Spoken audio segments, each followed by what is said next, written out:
Friends, welcome back to our channel. Family entries లలో ఈ రోజు వచ్చిన ప్రోమోలలో ఎవరి ప్రోమో చూస్తే హార్ట్ టచింగ్ గా అనిపించిందో కామెంట్ చేయండి. సో ఈ ఫ్యామిలీ ఎంట్రీస్ కూడా బిగ్ బాస్ ఒక టాస్క్ పెట్టాడు. ఆ టాస్క్ ఏంటంటే అక్కడ కొన్ని రోప్స్ ఉంటాయి అనమాట, ప్లస్ టైమర్ బోర్డు ఉంటుంది. ఆ బోర్డులో టైమ్స్ ఉంటాయి, 60 మినిట్స్, 20 మినిట్స్, 15 మినిట్స్, 45 మినిట్స్, అట్లా 30 మినిట్స్ అని ఒక బోర్డు ఉంటుంది అనమాట. ఆ బోర్డులో నెంబర్స్ ఉంటాయి. సో టాస్క్ లో ఫస్ట్ వెళ్ళిన వాళ్ళు అది సెలెక్ట్ చేసుకోవాలన్నమాట. ఫస్ట్ ఆ చిక్కు ముళ్ళు తాళ్ళన్నీ ముళ్ళు ఉంటాయి అనమాట. ఆ ముళ్ళు ఇప్పుకుంటూ ఫస్ట్ వెళ్ళిన వాళ్ళు అందులో ఉన్నది హైయెస్ట్ అమౌంట్ ని సెలెక్ట్ చేసుకోవాలి. సో అట్లా అది టాస్క్ పెట్టాడు. సో ఇక్కడ కూడా టాస్క్ ఎందుకు అని నాకు అనిపించింది, ఎందుకంటే ఫ్యామిలీ ఎమోషన్స్ జెన్యూన్ గా ట్రూ ఎమోషన్స్ వస్తున్నప్పుడు ఇక్కడ టైమర్ పెట్టడం, కొంతమందికి 45 మినిట్స్, కొంతమంది 20 మినిట్స్ పెట్టడం. సో అది నాకు కరెక్ట్ గా అనిపించింది. But it's a game, Bigg Boss అనేది ఒక గేమ్ కాబట్టి ప్రతిదీ కూడా గేమ్ మూడ్ లోనే ఉంటది. సో అదనమాట. మొత్తానికి తనుజ గారికి బంపర్ ఆఫర్ ఇచ్చాడు బిగ్ బాస్. తనుజ కెప్టెన్ కాబట్టి డైరెక్ట్ గా సెలెక్ట్ చేసుకోమని చెప్పాడు. అక్కడున్న హైయెస్ట్ ఏమో 60 మినిట్స్ ఉంది, లోయెస్ట్ ఏమో 15 మినిట్స్ ఉంది. సో తనుజ గారు 60 మినిట్స్ సెలెక్ట్ చేసుకున్నారు. సో ఆవిడ వాళ్ళ సిస్టర్ వచ్చి 60 మినిట్స్ ఉంది, ఆల్మోస్ట్ 1 అవర్ ఉంది. సో ఎందుకు తనుజ వాళ్ళ సిస్టర్ ని ఫస్ట్ పంపించారు అని అంటే నాకేమనిపిస్తుంది అంటే, తనుజ వాళ్ళ sister marriage already almost last week 2 weeks ఉందని చెప్పారు. సో ఆల్రెడీ 1 వీక్ అయిపోయింది, ఆల్మోస్ట్ 10 డేస్ కూడా అయిపోయింది. ఇంకా 3-4 రోజులలో వాళ్ళ సిస్టర్ మ్యారేజ్ ఉంది.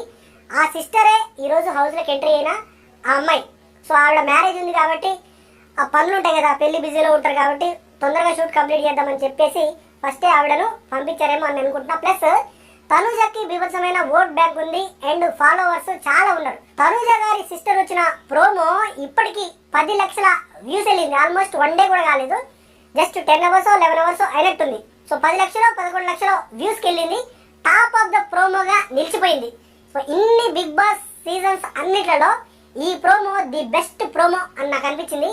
ఎందుకంటే తనుజ వాళ్ళ సిస్టర్ వచ్చినప్పుడు వాళ్ళ పాప వాళ్ళ కూతుర్ని కన్ఫెషన్ రూమ్ లో పెట్టారు.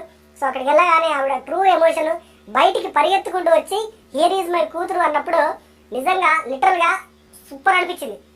ఎమోషన్ అంటే ఎమోషన్, కళ్ళల్లో నీళ్ళు తిరిగాయి. ప్లస్ వాళ్ళ సిస్టర్ కి అక్కడ ఆ పసుపు బొట్టు ఇచ్చి ప్లస్ శారీ పెట్టి ఫ్రూట్స్ పెడుతున్నప్పుడు, పూలు పెడుతున్నప్పుడు, తర్వాత వాళ్ళ సిస్టర్ తనుజ కాళ్ళు మొక్కడం, ఆశీర్వాదం తీసుకోవడం, అవి చూసిన తర్వాత అసలు ఆ బీజిఎంకి అక్కడ జరిగిన సిచ్యువేషన్కి నాకైతే లిటరల్గా కళ్ళల్లో నీళ్లు తిరిగాయి.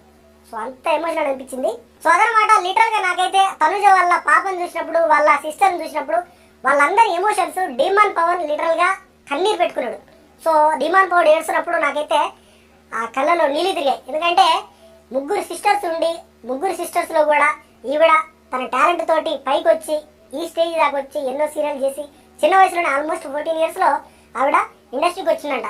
వచ్చి సీరియల్స్లో యాక్ట్ చేయడము, అక్కడి నుంచి ఎదుర్కొంటూ వెళ్ళి ఈ స్టేజ్ దాకా వచ్చింది. తన ఫ్యామిలీని నిలబెట్టింది. ప్లస్ వాళ్ళ మదర్ ముగ్గురు ఆడపిల్లలు అయినా కానీ నా బిడ్డల భవిష్యత్తు బాగుండాలి అని చెప్పేసి వాళ్ళని తీసుకొని హైదరాబాద్ వచ్చి అక్కడ స్కూల్ చదివించి, ప్లస్ వాళ్ళ మదర్కి అండ్ ఫాదర్కి గొడవలు ఉన్నా కానీ అన్నీ కూడా పక్కన పెట్టేసి తన బిడ్డల కోసము తను చేసిన సాక్రిఫైస్ ఈ రోజు వాళ్ళు ఎదుగుతుంటే వాళ్ళ తల్లికి ఎంత సంతోషంగా ఉందో. నాకైతే వాళ్ళిద్దరిని చూస్తున్నప్పుడు చాలా సూపర్ అనిపించింది. ఎందుకంటే వాళ్ళ పెంచిన విధానం కూడా వాళ్ళిద్దరిని చూస్తుంటే, ఎస్పెషల్లీ తనుజను చూస్తుంటే చాలా పద్ధతిగా పెంచారా, ఇలా ఉండాలి కదా, ఒక ఆడపిల్ల అంటే ఇంత పద్ధతిగా ఇలా ఉండాలి కదా అన్న ఫీలింగ్ అయితే నాకు వచ్చింది. ఎందుకంటే చాలా మంది చెప్తా ఉన్నారు తనుజ ఏం ఆడింది, ఏం చేసింది, ఎందుకంత డబ్బా కొడుతున్నారు, తనుజకి అసలు విన్నర్ అయ్యే క్వాలిటీసే లేవు అని చెప్తా ఉన్నారు.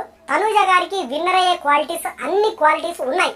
ఎందుకంటే తనుజ గారు మాట్లాడే విధానం కావచ్చు, ఆవిడ బిహేవ్ చేసే ఆ విధానం కావచ్చు, ప్రతిదీ కూడా పద్ధతిగా, అంటే ఒక ఆడపిల్లకు ఉండాల్సిన ప్రతి లక్షణము తనుజ గారిలో ఉందిరా అన్న ఫీలింగ్ నిజంగా వస్తుంది. భరణి గారిని నాన్న అనాల్సిన అవసరం ఆవిడకి లేదు, కానీ నాన్న అనే పిలుపులో ఆ పిలుపు ఏదో ఆర్టిఫిషియల్ గా పిలవలేదు. ఆవిడ జెన్యూన్ గా తన నాన్నలాగా అంత స్థాయి ఇచ్చి, ప్లస్ అదే ప్యూర్ బాండ్ తోటి ఆవిడ ఉంది. ప్లస్ సుమన్ శెట్టి గారితో కానీ, లేదంటే కళ్యాణ్ గారితో కానీ, కళ్యాణ్కు చాలా నెగిటివ్ అవుతున్న సందర్భంలో కూడా ఒక ఆడపిల్లగా తను అసలు ఆ విషయం గురించి మాట్లాడకుండా ఉంటారు కొంతమంది అయితే. ఎందుకంటే స్టాండ్ తీసుకోకుండా నాకెందుకులే, మీరు మాట్లాడితే నా మీద బ్యాడ్ అవుతుందేమో అని అనుకుంటారు. కానీ అదేం లేదు సార్ అని చెప్పి కళ్యాణ్కి తరపున కూడా ఈవిడే సమాధానం చెప్పి అలాంటిది ఏం లేదు అని కళ్యాణ్ని కూడా వెనుకొచ్చుకొచ్చి కళ్యాణ్ తప్పు లేదు అని అందరి నేషనల్ టెలివిజన్లో క్లియర్ కట్గా ఆవిడ చెప్పింది. ఎందుకంటే కళ్యాణ్ పైన అమ్మాయిల పిచ్చోడు అనే ముద్ర పడ్డ తర్వాత కూడా ఆవిడ స్టాండ్ తీసుకొని ఈరోజు కళ్యాణ్ ఈ స్థితిలో ఈ స్థాయిలో గేమ్ ఆడుతున్నాడు, ఇంత పాజిటివిటీ కళ్యాణ్ మీద వచ్చిందంటే దాంట్లో తనుజ గారి పాత్ర కూడా ఉంది అని నేను అనుకుంటున్నా. సో ఏ విధంగా చూసినా కానీ తనుజ గారికి చాలా పాజిటివ్ యాంగిల్స్ చాలా ఉన్నాయి. సో ఆవిడ గేమ్స్ ఆడుతూ ఉంది, బిహేవియర్ బాగుంది, అన్ని విధాలు బాగుంది, మాట్లాడే తీరు బాగుంది, గేమ్ ఆడే తీరు బాగుంది, ఆలోచించే విధానం బాగుంది, రెస్పెక్ట్ ఇచ్చే విధానం బాగుంది, అన్నీ బాగున్నాయి. ఈవెన్ చెప్పాలి అని అంటే తనుజ గారు అసలు ఎక్స్పోజింగ్ చేసే డ్రెస్సులు కూడా వేయలేదు. సో ఎక్స్పోజింగ్ చేయడం అనేది తప్పనట్లేదు, కానీ అలాంటి చిన్న చిన్న స్కర్ట్లు వేసుకొని బిగ్ బాస్ హౌస్లో తిరిగిన కంటెస్టెంట్స్ కూడా ఉన్నారు. సో ఆవిడ ఏ రోజు కూడా తన డ్రెస్సింగ్ స్టైల్ కానీ ప్రతిదీ కూడా ఒక పద్ధతిగా బంగారు కొండర అన్నట్టుగా ఆవిడ ఉంది. ప్లస్ అంత బాధను పెట్టుకొని తన సిస్టర్ మ్యారేజ్ అవుతుంది, 2-3 రోజుల్లో మ్యారేజ్ అవుతుంది అని తెలిసి కూడా ఆవిడ తనకు వచ్చిన ఆ ఆడియో నోట్ని కూడా వద్దనుకొని చెప్పింది. పక్కన ఉన్న కంటెస్టెంట్ సీజన్ అంతా నామినేట్ అవుతాడు అనగానే. సో అట్లా ప్రతిదీ కూడా ఆవిడ ఆలోచించే విధానము, ఆ వే ఆఫ్ థింకింగ్ అనేది చాలా పాజిటివ్గా ఉంది. ప్లస్ ఈరోజు వచ్చి ఆవిడ మ్యారేజ్ 2-3 రోజులు ఉంది, నాకు చాలా బాధ్యత ఉంది అని చెప్పగానే చాలా ఎమోషనల్ అయిపోయి వాళ్ళ సిస్టర్కి మర్చిపోలేని రోజుగా మిగిలిపోయింది ఈరోజు తనుజ గారికి. ఈ ఎపిసోడ్ టెలికాస్ట్ అయిన తర్వాత ఫ్యామిలీ ఆడియన్స్ అందరు కూడా కంటతడి పెడతారు. నిజంగా లిటరల్ కళ్ళల్లో నీళ్లు తిరుగుతాయి. సో ప్లస్ ఈ సీజన్ ఇంత కనెక్ట్ అవ్వడానికి, ఇంత హిట్ అవ్వడానికి తనుజ గారు కూడా ఒక పాజిటివ్ నేచర్ అని నేను అనుకుంటున్నా. సో తనుజ గారు కూడా ఒక కారణం. ఎందుకంటే ఈ సీజన్లో కనెక్ట్ అయినంత ఫ్యామిలీ ఆడియన్స్ ఏ సీజన్లో కూడా కనెక్ట్ అవ్వలేదు. That is because of Tanuja and Bharani garu. వాళ్ళ ఇద్దరి నాన్న కూతురు బంధం ఎప్పుడైతే ఆ స్టార్టింగ్లో బాండింగ్ ఉందో ఆ బాండింగ్ అసలు సూపర్ డూపర్ హిట్గా ఫ్యామిలీ ఆడియన్స్లోకి వెళ్ళింది. ప్లస్ ఈ ఫ్యామిలీ వీక్స్ వచ్చినప్పుడు కూడా ఫ్యామిలీ ఆడియన్స్ చాలా చూస్తారు. ఈ సీజన్ అయితే చాలా మంది ఆడియన్స్ ఎస్పెషల్లీ లేడీస్, ఒక ఏజ్లో ఉన్న ఆంటీ ఏజ్లో ఉన్న వాళ్ళందరూ కూడా, ఆల్మోస్ట్ ఒక అమ్మ ఏజ్లో ఉన్న వాళ్ళు అందరూ కూడా ఈ షోకి చాలా కనెక్ట్ అయ్యారు. ఎందుకంటే వల్గారిటీ చాలా తక్కువ అయిపోయింది. కొంతమంది కంటెస్టెంట్స్ ఆ బిహేవియర్ ఉంది కానీ but maximum family audience connect అయ్యారు అని అంటే నేను తనుజ గారి వల్ల అని నేను అనుకుంటున్నాను. సో మీరేమనుకుంటారు కామెంట్ చేయండి. నాకైతే ప్రోమో చూసినప్పుడు అండ్ వాళ్ళ ఎమోషన్ చూసినప్పుడు అయితే లిటరల్గా కళ్ళల్లో నీళ్ళు తిరిగాయి. నెక్స్ట్ పోతే సుమన్ శెట్టి గారిని చూస్తే కూడా మన ఇంట్లో మనిషిరా, ఇంత మంచోడు ఏంట్రా అన్న ఫీలింగ్ వస్తుంది. వాళ్ళ భార్య వచ్చి ఆయనకు ఏదో బ్రెడ్ సంథింగ్ ఏదో చేసుకొని తీసుకొచ్చింది. వాళ్ళిద్దరు love. Suman Shetty is a pure Saul. అతని హృదయంలో ఏముండదు, గుండెల్లో ఎలాంటి కల్మషం లేని వ్యక్తి సుమన్ శెట్టి అని నాకు అనిపిస్తుంది. సో ఫ్యామిలీ వీక్ అంతా కూడా చాలా ఎమోషనల్గా మారిపోయినాయి. హౌస్ అంతా కూడా టీయర్స్ అండ్ ఎమోషన్స్ తోటి నిండిపోయింది. నెక్స్ట్ డీమాన్ పవన్ వాళ్ళ మదర్ వచ్చింది. ఆవిడ వచ్చి డీమాన్ వాళ్ళ మదర్ వస్తే వాళ్ళ అమ్మగారు రీతుతోటి మాట్లాడదా అని అనుకున్నా కానీ ఆవిడ చాలా ప్రేమతో పలకరించింది రీతుని కూడా. సో ఆ ఎపిసోడ్ కూడా మనకి ఈరోజు వస్తుంది.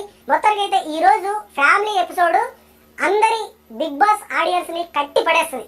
నెక్స్ట్ రేపు భరణి గారి వాళ్ళ కూతురు అండ్ కళ్యాణ్ పడర్ వాళ్ళ మదరు అండ్ నెక్స్ట్ పోతే దివ్య వాళ్ళ మదరు, వీళ్ళ ముగ్గురు ఎంట్రీస్ ఉన్నాయి.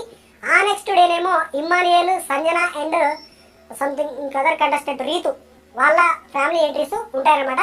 సో ఇదనమాట అప్డేట్. సో అదనమాట మీకు ఎవరి ఫ్యామిలీ ఎంట్రీ బాగా నచ్చిందో కామెంట్ చేయండి. అండ్ ఓటింగ్ విషయానికి వస్తే ఓటింగ్ లో భరణి గారు టాప్ పొజిషన్ లో ఉన్నారు. అండ్ టాప్ పొజిషన్ ని బీట్ చేసేలాగా కళ్యాణ్ కూడా ఆల్మోస్ట్ షాకింగ్ ఓటింగ్ తోటి ఇద్దరు కూడా ఆల్మోస్ట్ జస్ట్ 0.51% డిఫరెన్స్ తోటే ఇద్దరు కూడా 1 and 2nd పొజిషన్ లో కంటిన్యూ అవుతా ఉన్నారు. అండ్ డేంజర్ బెల్స్ అయితే దివ్యకి ఇప్పటి వరకు డేంజర్ పొజిషన్ లో ఉంది. కానీ ఈ ఫ్యామిలీ వీక్ అయిపోయిన తర్వాత ఏదైనా జరుగుతుండొచ్చు. సో సంజన గారి ఫ్యామిలీ కోసం కూడా అందరూ ఆల్మోస్ట్ వెయిట్ చేస్తూ ఉన్నారు. వాళ్ళ హస్బెండ్ అండ్ వాళ్ళ ఇద్దరు పిల్లలు కూడా వస్తూ ఉన్నారు. చాలా ఎమోషనల్ అనిపించింది. సంజన గారిని చూస్తే కూడా చాలా బాగా అనిపించింది. తనుజ వాళ్ళ సిస్టర్ కూతుర్ని ఆడిపించి ఆవిడని ఎత్తుకొని అక్కడ కెమెరా దగ్గర మాట్లాడుతున్నప్పుడు చాలా ఎమోషనల్ అనిపించింది. బట్ డెఫినెట్గా వాళ్ళ ఫ్యామిలీ కూడా ఎంట్రీ అవుతున్నారు. సో ఇది 100% కన్ఫర్మ్డ్ అప్డేట్. సో ఇది వీడియో లైక్ చేయండి, ఛానల్ తప్పకుండా సబ్స్క్రైబ్ చేయండి.